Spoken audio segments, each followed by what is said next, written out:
Los ministros de la Suprema Corte prefieren renunciar antes que someterse al sucio voto popular.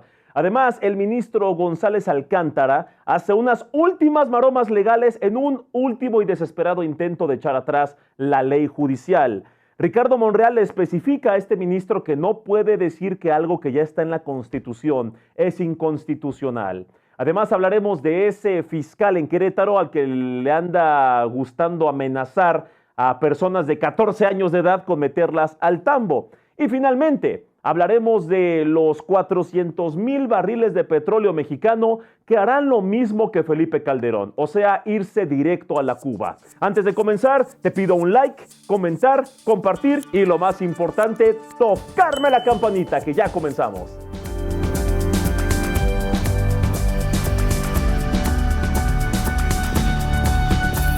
No es lo mismo que los miembros de la Corte estén sometidos a las votaciones, a que las votaciones tengan a la Corte bien sometida de los miembros. 7 ministras y ministros de la Suprema Corte de Justicia van a renunciar en los próximos días a sus togas. Pero ¿por qué renunciar a una chamba con tan buenas prestaciones? Ahorita les decimos. Los ministros se van a quitar la toga y van a andar como Dios los trajo al mundo, no encuerados, sino como civiles, sin privilegios. ¿Quiénes son ellos? Son Alberto Pérez Dayán, Juan Luis González Alcántara, Alfredo Gutiérrez Ortiz Mena, Javier Lainez Potisek, Mario Pardo Rebolledo, Margarita Ríos Farjat y, por supuesto, la líder de la Liga de la Injusticia, Norma Piña.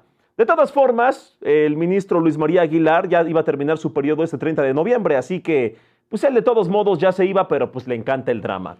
De confirmarse la noticia, solo 3 ministras participarían en la inédita elección de junio, todas llegadas a su cargo durante el sexenio y bajo la bendición de López Obrador, o sea, Lenia Batres, Yasmín Esquivel y Loreta Ortiz. Este macabro escenario con 3 ministras del bienestar provocará pesadillas a tu tía la panista, que cada 3 o 4 días va a seguir creyéndose eso de que ahora sí le quieren expropiar su casa del Infonavit. Ahora bien, ¿por qué la renuncia de los ministros? En una de sus transmisiones en vivo, el bellaco y presidente del Senado, Gerardo Fernández Noroña, señaló que ministras y ministros no se van a presentar a la elección, simplemente porque prefieren retirarse con su choncha pensión intacta. Dicho de otra forma, estos ministras y ministros de la vieja guardia se van, ahora sí que renuncian para no perder su jugosa pensión. Por el cochino dinero, pues. Y bueno, por eso y porque por alguna razón ellos tienen la corazonada de que la ciudadanía no votaría por ellos otra vez para ministros. ¿Quién sabe por qué crean eso? Están renunciando porque se quieren retirar con todos sus derechos de pensión, afirmó el bellacoso Noroña, para luego señalar que la Suprema Corte pues está diciendo que la Constitución son ellos. Estos jueces se sienten Thor y creen que su martillo es el más poderoso de todos los poderes, incluso del voto de las mayorías. Algunos morenistas aseguran que los ministros no tienen la facultad ni para renunciar ahorita, pero algunos opositores dicen que sí pueden renunciar. Sí, esos mismos opositores que dijeron que Saldívar no tenía facultades para renunciar cuando era ministro, ya saben, contradiciéndose como siempre. Yo digo que no está mal que renuncien. Como Deadpool dijo, bye, bye, bye. Y la verdad es que sí, su retiro nos va a salir muy caro, pero no importa, porque nos sale mucho más caro que no se retiren. González Alcántara propone echar abajo parte de la ley judicial. Ya hasta deberíamos tener como patrocinador a Tehuacán por tanto tema judicial.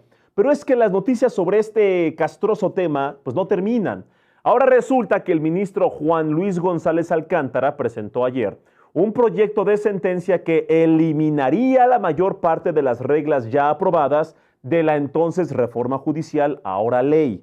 El ministro dio entrada a recursos de inconstitucionalidad presentados por PRI, PAN y Movimiento Ciudadano y replicó que la elección de juezas, jueces, magistradas y magistrados va en contra de la Constitución, dice él. Pero en caso de que sí se apruebe su sentencia, todo lo que él sugiere, aún quedaría viva la elección de ministras y ministros, tanto en la Suprema Corte como en el Tribunal Electoral del Poder Judicial de la Federación.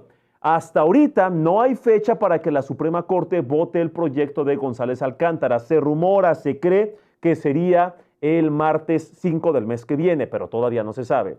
Ya sabemos que debe contar con el voto a favor de al menos 8 ministros para su aprobación.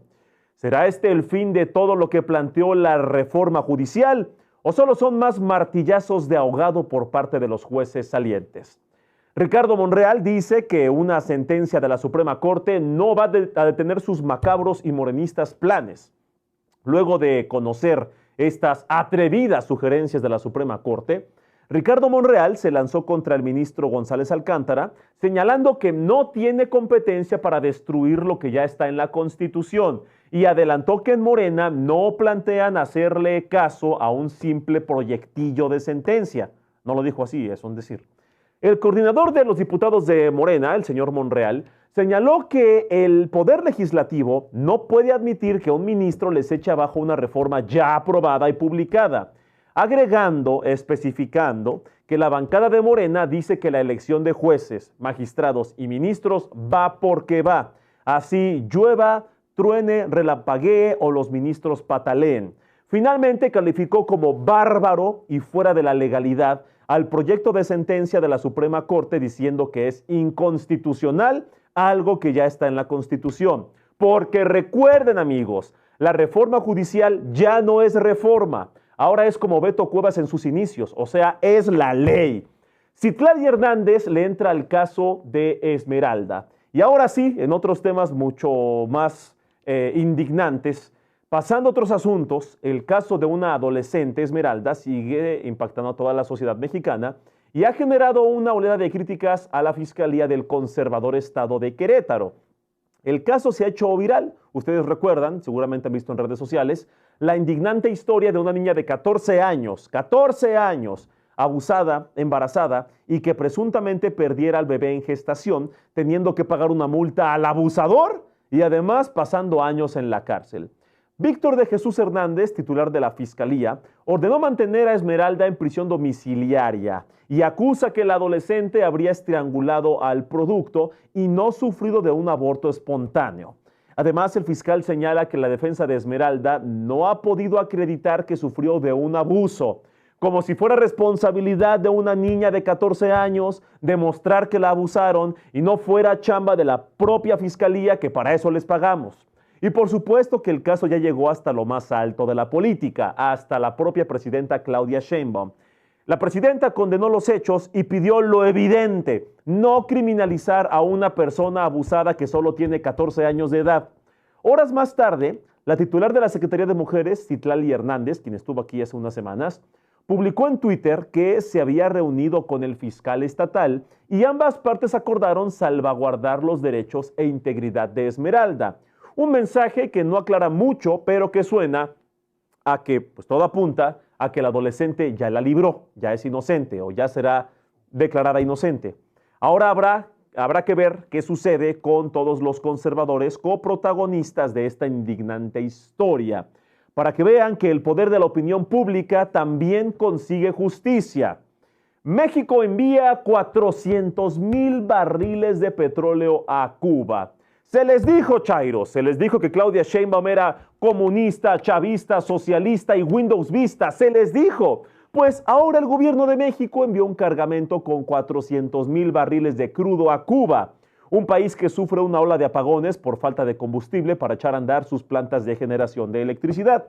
La situación en el país socialista ha obligado al gobierno a cerrar escuelas y a decretar descanso obligatorio para trabajadores no esenciales, así como los ministros acá en México. Cabe señalar que México envía regularmente 20,000 barriles de crudo a Cuba, por lo que el envío de 400,000 barriles representa pues nada más 380,000 barrilitos de diferencia, un extra y algo pequeño nada más. El gobierno cubano le recordó a México que Felipe Calderón no tiene permiso de entrar a Cuba. Esto después de que las autoridades mexicanas les avisaran que el crudo ya iba en camino. Pero después de la especificación, Cuba aceptó con gusto los 400,000 barriles de petróleo. México ha sido un aliado histórico de Cuba desde la independencia del país caribeño a finales del siglo XIX.